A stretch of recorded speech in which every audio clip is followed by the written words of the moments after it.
Hi guys, welcome to DB Games. Today I'm going to be looking at Luddite from Cogito Ergo Meeple, which is a mouthful and really hard for me to say, but this game looks really cool. Picked up chapter 1 at the UK Games Expo to have a look at.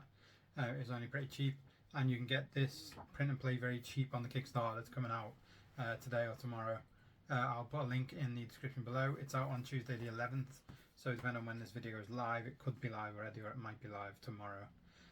But it's really cool. It's got great artwork, and it's really interesting. So let's get this review opened up and see my thoughts. Please subscribe if you like the content. Thanks for watching.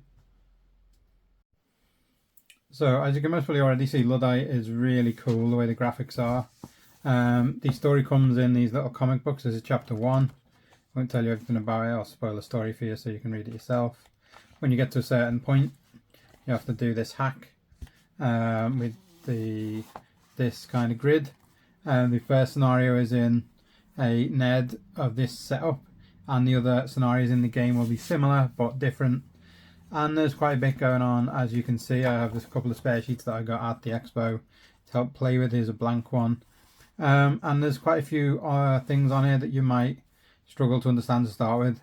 You normally have an entrance and an exit, so you have the kind of coin you use to mark where you go in. When the actual game comes out, you'll have a proper little metal, what's known as a needle coin, and that's going to start on the entrance. Your basic aim of the game is to go through this cyberware or cyber enemy's brain, as you would have it, and then get out and cause as much damage on your way to try and hack the machine or break the machine before it can do any damage to you or whatever's going on in the story. So I don't want to ruin any of the story for you. I'm sure you'd like to read it yourselves. So the basic idea is obviously here, as you can see on the board, there's different dice numbers on the spaces. So you can use your dice to help you move to these spaces. Also, some of the red spaces, you need to do some of these hack things on here to get extra damage onto the Ned, as they're called in this game. And at the end of the game down here, you do all of your damage and sum it together. I've played solo and I'm about to play 2-player. It seems to work great in both. I think for solo it's only 50 damage you need to do, which is a little bit tricky on your own.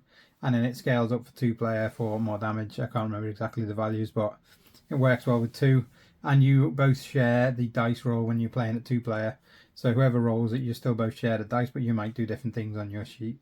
And then you make an average total for both of you, and you've got to try and get the damage above, I think it's 50 or maybe 4, maybe less on a 2-player, I can't remember, but it's somewhere around the 50 mark. There's different things you can do. Obviously these switches here sometimes dictate where you can and can't go on the board. As you can see, some of these you need either 2 or 3 to be on.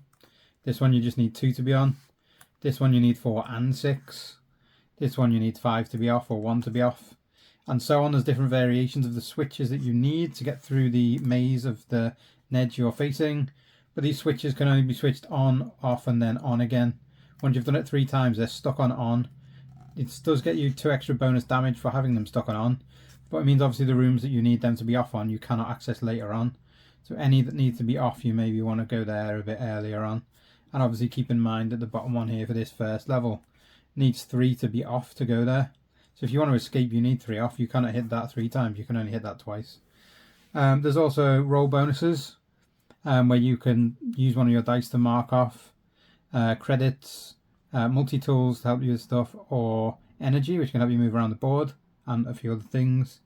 And the hack, where all these red spaces are.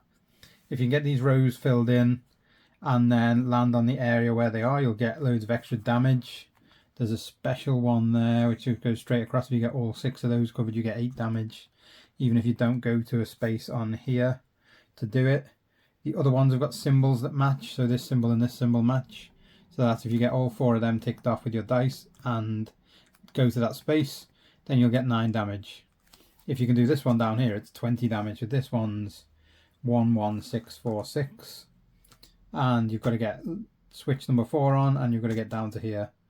But it's kind of on the way out, so if you can get on the way out, you can get stuff and do damage and get out, hopefully, on the way. And you can get a good track here of what you've got. You can keep a track of what you've got here. So you can have a certain number of credits, multi-tools and energy. And there's also different things. You can use the credits to get yourself 2 dice, or you can use 2 credits to get any number you want. And you can use a multi-tool to add or subtract 1 from your dice. This does roll over from a 6 to a 1, or from a 1 to a 6 if you need to do that. So if you roll a 6, you could then change it to a 5 or a 1, which is really useful if you've got a load of multi-tools. The genius thing about this game is that this clock system up here, when you use a clock, you have to use one of your dice every roll to make the clock continue and to make it clock over. If you use a 1 or a 2, obviously it's going to give you less spaces taken off. And this clock is your countdown for the game. So if you fill this in with big numbers, you are going to finish the level quicker and you're not going to have as much time to do damage. You do get a bonus on damage for picking a 4, 5 or 6 as your clock number. So sometimes you might roll a 5 and a 6. So if you pick a 5, you're going to get some extra damage at the end for doing that, but your time's going to run out quicker. If you land directly on the bonuses on the clock as well, you will get those bonuses added to your resources to use whenever you like. And this really works nice with the system over here. You might have a few bad rolls where you think, oh, I'm done for. But then you might get some bonuses from doing this, and you might get extra damage from doing the high numbers that you have to use at certain points sometimes when your rolls don't give you low numbers. Or at sometimes you might just want to use the low ones because you've got a few low ones and then you don't need it for other stuff. So you've got to be really ready to go and change with the flow of the game. It's really good fun. It's really thematic. It feels like you're kind of doing what you're trying to do. You're trying to hack this computer with specific numbers. You're trying to break its system. You're trying to put these codes in and then get the switches on and off and get around. And then you're trying to get out in time, obviously, as well. And then it's a very tight battle as to whether you're going to get enough points at the end. I really enjoyed this one. I'm not really a roll and write fan. If I was to put a score on it, I would give it an 8 out of 10. But I've only played one of these. I do not have any specific dice for the game. This is an early prototype, of course, as well. And I don't have a proper Meeple coin even to move around the board. So I think it'd be even better and more thematic when you've got all the real stuff. And the dice on the Kickstarter look really, really cool as well. I've got pictures and things. So if you like Cyberpunk type stuff and you like roll and write games, I could highly recommend this. If you're a roll and write fan, I think this could be a 9 or a 10 out of 10 for you. It's really, really good fun. And like I say, the story is really engaging because you've got this lovely comic book style that you can read through and get to grasp with what's going on in the story, which again is really cool. And it's got lovely art from a guy called Adam Beachy, who hasn't had a lot of stuff published before, but his work is fantastic. And if you follow him on Instagram, he sometimes does some stuff showing how he's made his art and how he does it on the computer, which is really cool to watch. And obviously the designers I met at the UK Games Expo, both lovely, both really nice, and both really engaging and really excited about this project, which I also am.